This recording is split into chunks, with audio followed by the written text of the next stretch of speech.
Star plus पर telecast होने वाला सीरियल ये रिश्ता क्या कहलाता में फाइनली मंजरी ने मिमी के बर्थडे पर अनाउंसमेंट कर दी है, शादी की अनाउंसमेंट कर दी है। अभिमन्यु और आरोही की शादी की अनाउंसमेंट कर दी है। कहा है कि रूही की खातिर अभिमन्यु और आरोही ने एक दूसरे के साथ शादी करने का फैसला लिया है और जल्द ही इन दोनों की शादी की जाएगी। जैसे ही मंजरी की तरफ से ये अनाउंसमेंट की जाती है, पूरा परिवार हैरान हो जाता है, शॉक्ड हो जाता है कि आखिरकार अभिमन्यु और आरोही ने इतना बड़ा फैसला ले कैसे लिया। रूही की खातिर समझ में आता है, लेकिन इसका मतलब ये तो नहीं ना कि वो दोनों शादी ही कर ले। रूही की खातिर वो दोनों एक दूसरे के साथ तो रह ही रहे हैं ना। और सभी के मन में बहुत सारे सवाल इस फैसले के बाद आ जाते हैं। ऐसे में कायरव भी वहां पर खड़ा होता है और कायरव जैसे ही मंजरी की ये बात सुनता है, कायरव का गुस्सा सातवें आसमान पर चला जाता है और कायरव चीख चीख कर चिल्ला चिल्ला कर कहता है कि इस आदमी से आरोही शादी करेगी जिसने सालों पहले ये किया था। आखिरकार क्या किया था सालों पहले, ये तो आप और हम बहुत ही अच्छे से जानते हैं, लेकिन कायरव एक बार फिर सभी के सामने बताने वाला है कि 6 साल पहले ऐसा क्या हुआ था जो अभिमन्यु और अक्षरा को एक दूसरे से अलग होना पड़ा था। और अब क्या कायरव ये शादी होने देगा और क्या कुछ ड्रामा कायरव करने वाला है। साथ ही कायरव का साथ यहाँ पर अभिनव भी देते हुए नजर आएगा और ये फैसला सुनने के बाद अक्षरा पर क्या बीतने वाली है सभी बताएंगे आपको हमारी इस रिपोर्ट में। लेकिन उससे पहले अगर आपने हमारे चैनल को सब्सक्राइब नहीं किया है तो हमारे चैनल को सब्सक्राइब कीजिए, वीडियो को लाइक शेयर और कमेंट बॉक्स में कमेंट करके अपनी राय जरूर दीजिए।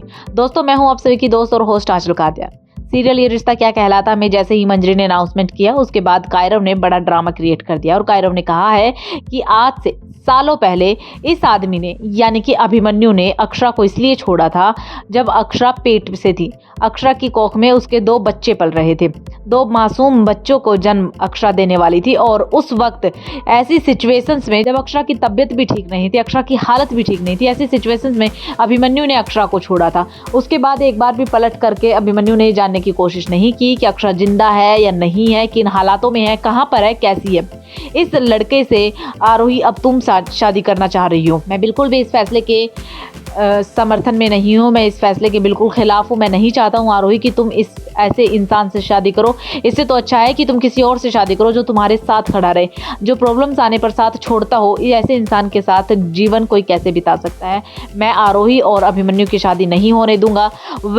अभीर का सच भी अब इस सिचुएशन में बाहर आने वाला है। जिस तरीके से कायरव ने यहाँ पे ड्रामा क्रिएट किया है, वहीं पर अभिनव के मन में भी बहुत सारे सवाल आ जाएंगे। और जब अभिनव को पता चलेगा कि शादी होने वाली है तो अभिनव भी अक्षरा से कहने वाला है कि ये शादी तो हो नहीं सकती है। अक्षरा जी, आप आज भी अभिमन्यु से प्यार करती है, आप अपने दिल की बात का इजहार क्यों नहीं कर रही हैं? अगर आपने अब ऐसा नहीं किया तो बहुत देर हो जाएगी, आपके पास वक्त बहुत कम है। मुझे लगता है अभीर की सच्चाई, मेरी सच्चाई अब सभी के सामने आ जानी चाहिए। लेकिन अक्षरा अभिनव को चुप कहने के लिए बोलती है और कहती है कि जो हो रहा है होने दो, शायद यही सबके लिए बेहतर होगा। हम मिमी के जन्मदिन के बाद यहाँ से चले जाएंगे, हम यहाँ पर ज्यादा दिन नहीं रुकने वाले हैं और मैं अपनी जिंदगी में आपके साथ, अभीर के साथ खुश हूँ, बहुत ज्यादा खुश हूँ।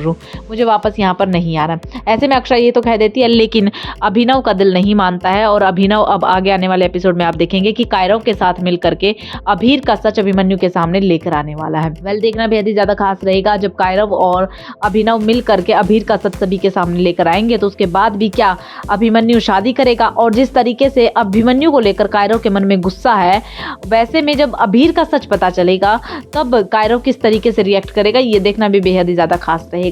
लेकिन सवाल सबसे बड़ा यहाँ पर यही उठ रहा है, क्या सच्चाई सामने आने के बाद भी शादी होगी या नहीं होगी?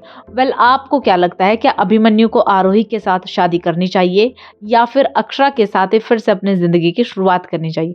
हमें कमेंट बॉक्स में कमेंट करके अपनी राय जरूर दें।